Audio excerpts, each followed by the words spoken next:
Don't forget to subscribe to the channel. The silence of a man is rarely empty. It is not an absence, but a complex form of communication, laden with meaning and intention. From the first moments, his quietness creates a space in which observation and subtle testing occur. In this silence, he measures reactions, gauges attention, and quietly evaluates the dynamics of connection. Far from passive, this is a strategic withdrawal, a stage upon which emotions are projected and tested without words. A man's silence is a mirror, reflecting the fears and expectations that remain unspoken. It reveals his inner conflicts, yet keeps them shrouded. Beneath this quiet, the mind is active, calculating, observing, sensing the shifts in tone, in expression, in energy. The silence itself becomes a form of dialogue, one that communicates more than any spoken word could. It is a space of power, a subtle assertion of control over interaction and emotional climate. Yet the meaning of this silence is not always as it appears. Often it is a projection of insecurity or fear. He may fear exposure, vulnerability, or rejection, and by withdrawing he protects himself. But paradoxically, in doing so, he also tests the other person, creating a scenario where she becomes both observer and participant in his hidden drama. She is invited to fill the emptiness, respond to the pause, and unconsciously reveal her own expectations and attachments. Within this quiet, the woman experiences tension, curiosity, doubt, anxiety, or longing.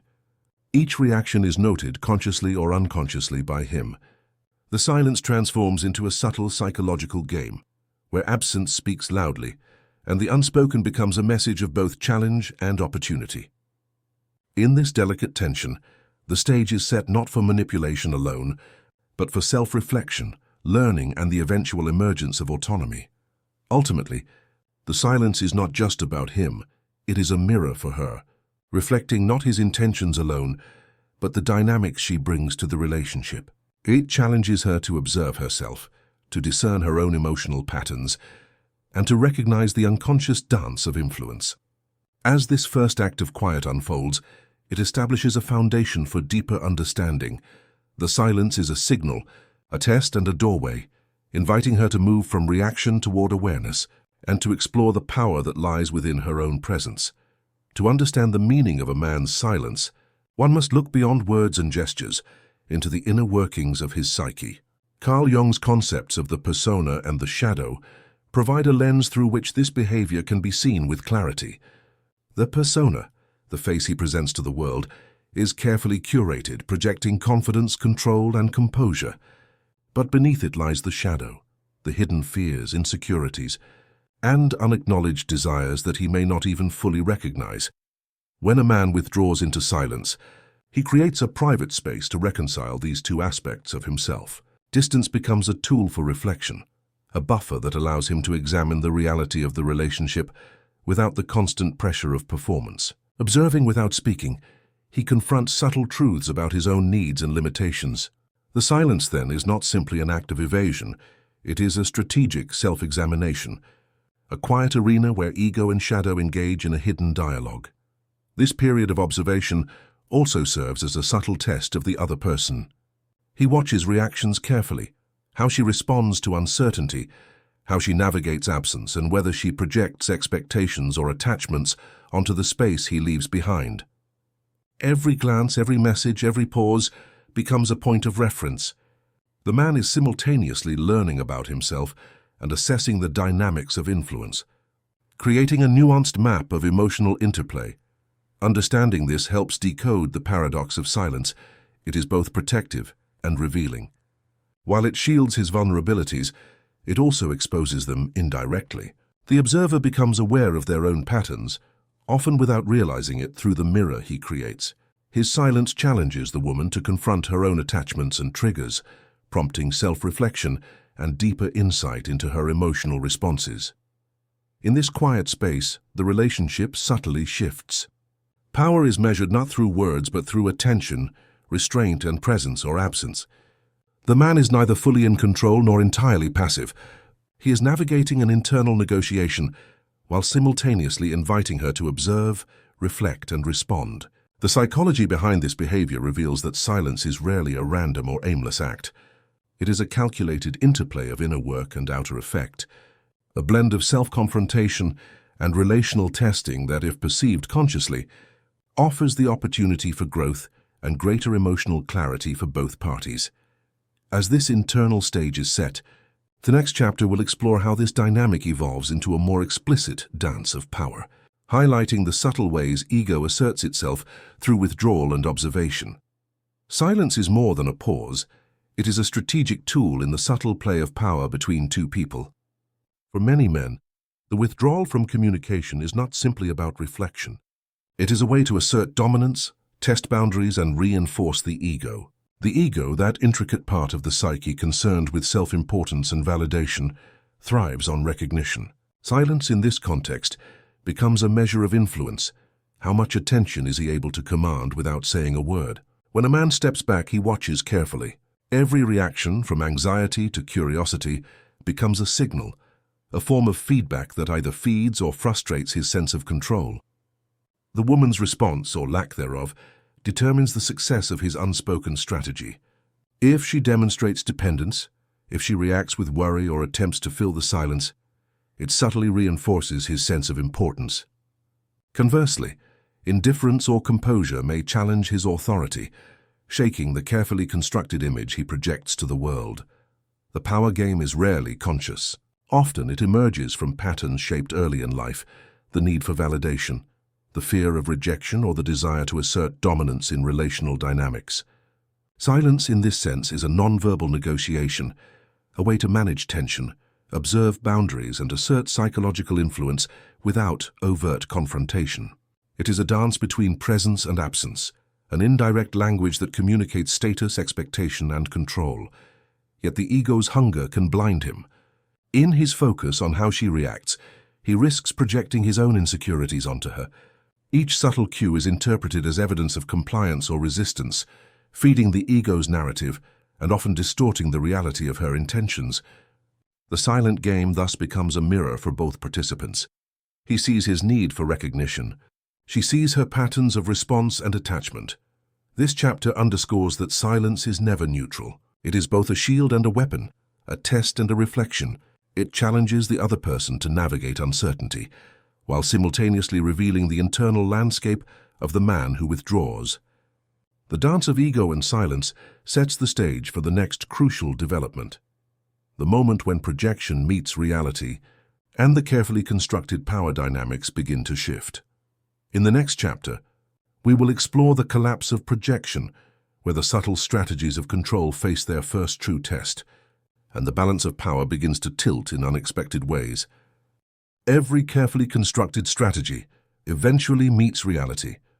The man's silent withdrawal, designed to assert control and observe reactions, reaches a turning point when the woman stops responding as expected. In this moment, the projections he cast onto her, expectations of dependence, anxiety, or desire for validation, begin to crumble.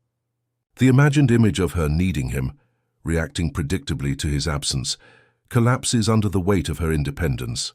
This collapse is unsettling. The man, accustomed to measuring his influence through her responses, encounters a void where his projections no longer hold. The carefully calibrated feedback loop, the subtle dance of ego, silence, and observation, is interrupted. Doubts arise. Is she indifferent, stronger than anticipated, or simply beyond his control? The silence that once reinforced his power now exposes vulnerabilities he had masked beneath confidence. Psychologically, this moment is profound. His persona, the controlled, confident face he presents, can no longer sustain the illusion of dominance. The shadow, the reservoir of fear, insecurity, and unresolved emotion, emerges. Anxiety, frustration, and uncertainty replace the quiet power he once wielded effortlessly. The equilibrium of his internal world is shaken because the reflection he relied on, the projected dependence of another, is no longer available. For the woman, this shift is equally revealing. Her focus on her own life, her interests, and her autonomy becomes a mirror of her inner strength. She is no longer an actor in his silent game, but the author of her own story. By refusing to react as expected, she disrupts the pattern, forcing him to confront his internal dynamics rather than the externalized projections he once managed with ease. This chapter illustrates a critical truth. Power dynamics in relationships are not fixed. They are fluid, responsive to self-awareness and independence. When projection collapses, the man is faced with an unexpected challenge. He must reconcile the disparity between his expectations and reality. His silence, once a tool of influence, now reflects his internal struggle, revealing the fragility of ego-based strategies when confronted with authentic self-possession. As this tension unfolds, the stage is set for the next chapter, the inversion when power shifts hands, where the woman's growth and focus on her own life transform the dynamic entirely. The silent observer becomes the observed, and the game enters a new, unexpected phase. The moment of true transformation occurs when the woman steps fully into her own power. No longer reacting to the man's silence or playing the expected role, she begins to focus on herself, her growth, her passions, her autonomy. This shift changes the entire dynamic. The quiet space he once controlled now becomes irrelevant. The power no longer resides with him. It has subtly transferred to her. In this inversion, the woman's self-sufficiency acts as a mirror of strength. Her presence is no longer dependent on his attention or validation. By prioritizing her life and emotional well-being, she disarms the silent strategy that sought to gauge and manipulate her responses. The man's ego, which thrived on his perceived influence, encounters an unexpected truth. Control cannot be asserted over someone who is grounded in their own essence. This stage is not about confrontation or retaliation. It is about authenticity. Her actions or deliberate inactions communicate more powerfully than any argument or explanation could. By living fully in her own world, she demonstrates that her value and happiness are independent of his behavior. The very silence that once implied authority now highlights her independence, revealing that influence is reciprocal and contingent on perception. Psychologically, this inversion is significant. The man observing her independence begins to experience a disruption in the patterns he relied upon. The assumptions and projections he had maintained about her need for him are dismantled. In their place emerges awareness. He must confront his shadow, the insecurities and fears that silence once masked. The dynamic, once one-sided, now offers a profound opportunity for reflection and transformation. For the woman, this period is liberating. The focus on her own development, her interests and her emotional resilience cultivates a sense of freedom that cannot be threatened by absence or withdrawal. The silent observer becomes a backdrop against which she fully inhabits her life, achieving a state of individuation, a concept Jung described as the integration of self and the realization of wholeness. As power shifts hands, the relationship evolves into a mirror of inner growth and personal integrity. The next chapter, The Internal Crisis and Signs of Desperation, will explore how the man responds to this unexpected reversal, revealing the subtle signals of anxiety and fear that emerge when control is no longer guaranteed.